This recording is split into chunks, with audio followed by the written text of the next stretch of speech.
અને યાત્રાધામ દ્વારકામાં વરસાદની ધમાકેદાર એન્ટ્રી થઈ। લાંબા વિરામ બાદ યાત્રાધામ દ્વારકામાં મેઘરાજાની પધરામણી થઈ।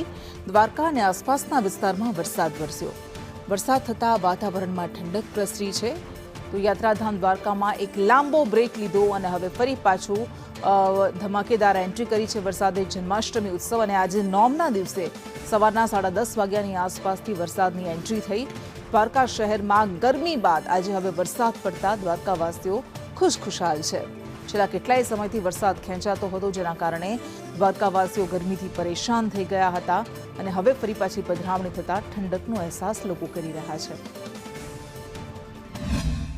કહેવા માંગીશ કે છેલ્લા 4-5 દિવસથી એકદમ ગરમીનો જે છે એ અહેસાસ દ્વારકાવાસીઓ કરી રહ્યા હતા અને કેટલા ટાઈમથી આજે વરસાદ જે ખેંચાઈ રહ્યો છે અને જન્માષ્ટમીના આગમનના કૃષ્ણ કાનુડાના જન્મ પછી આજ નોમનાદી ફરી જે છે મેઘો છે એ દ્વારકાવાસીઓ પર મહેરબાન થયો છે અને મુશળધાર વરસ્યો છે, જેના કારણે દ્વારકાના જે લોકો છે એને ગરમીથી આંશિક રાહત મળી છે અને એકદમ ઠંડીનો અહેસાસ મળી રહ્યો છે।